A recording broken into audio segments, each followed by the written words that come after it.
రెండోసారి అధికారంలోకి వచ్చేందుకు జగన్ అన్ని రకాల జాగ్రత్తలు తీసుకుంటున్నారు. పెద్ద ఎత్తున అభ్యర్థులను మారుస్తున్నారు. తద్వారా విజయం దక్కుతుందని ఆశాభావంతో ఉన్నారు. నిన్నటి నుంచి ఎన్నికల ప్రచార సభలను ప్రారంభించారు. సిద్ధం పేరుతో ఎన్నికల శంఖారావాన్ని పూరించారు.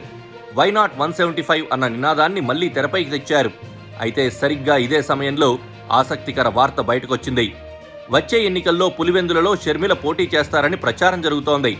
చంద్రబాబు ప్రోద్బలంతో ఆమె పులివెందులలో జగన్పై పోటీ చేస్తారని వార్తలొస్తున్నాయి. అందుకే జగన్ పులివెందులపై ప్రత్యేకంగా దృష్టి సారించినట్లు సమాచారం. ప్రస్తుతం పులివెందుల నియోజకవర్గ బాధ్యతలను ఎంపీ అవినాష్ రెడ్డి చూస్తున్నారు. ఆయన సారథ్యంలో కార్యకర్తకు జగనన్న భరోసా పేరుతో ఒక కార్యక్రమం ప్రారంభమైంది. అయితే ఇదేదో ప్రభుత్వ కార్యక్రమం అనుకుంటే పొరపాటు పడ్డట్లే. ఇది అచ్చం సొంత పార్టీ నాయకులకు భరోసా ఇచ్చే ప్రయత్నమే.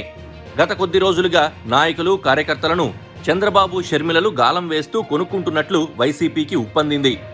దీన్ని గుర్తించిన వైసీపీ హైకమాండ్ కార్యకర్తలకు భరోసా ఇచ్చేందుకు ఈ కార్యక్రమాన్ని ప్రారంభించినట్లు ప్రచారం జరుగుతోంది.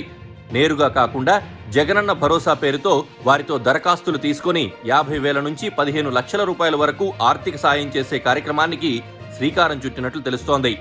ఎంపీ అవినాష్ రెడ్డి స్వయంగా కార్యకర్తలు, నాయకులకు ఈ భరోసానిస్తున్నారని, వచ్చే ఎన్నికల్లో వైసీపీకి మద్దతుగా గట్టిగా పనిచేయాలని సూచిస్తున్నారని ఆ పార్టీ వర్గాలే చెబుతున్నాయి. పులివెందుల వైఎస్ కుటుంబానికి పెట్టని కోట. గత 5 దశాబ్దాలుగా ఆ కుటుంబానికి అండగా నిలబడుతూ వస్తోంది. ఇప్పుడు కుటుంబంలో చీలిక తెచ్చే ప్రయత్నం చంద్రబాబు, షర్మిల చేస్తున్నారు. ముఖ్యంగా నియోజకవర్గంలోని తొండూరు, వేముల, వేంపల్లి, పులివెందుల, లింగాల మండలాల్లో మెజారిటీ క్యాడర్ను లాగేసే పనిలో షర్మిల, చంద్రబాబు ఉన్నారు.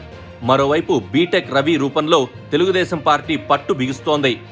ఈ పరిణామాల క్రమంలో షర్మిల గాని కాంగ్రెస్ పార్టీ అభ్యర్థిగా పోటీ చేస్తే ఆ చీలికతో తెలుగుదేశం పార్టీకి ప్రయోజనం చేకూరుతుందని చంద్రబాబు కుటిల ప్రయత్నాలు చేస్తున్నారు.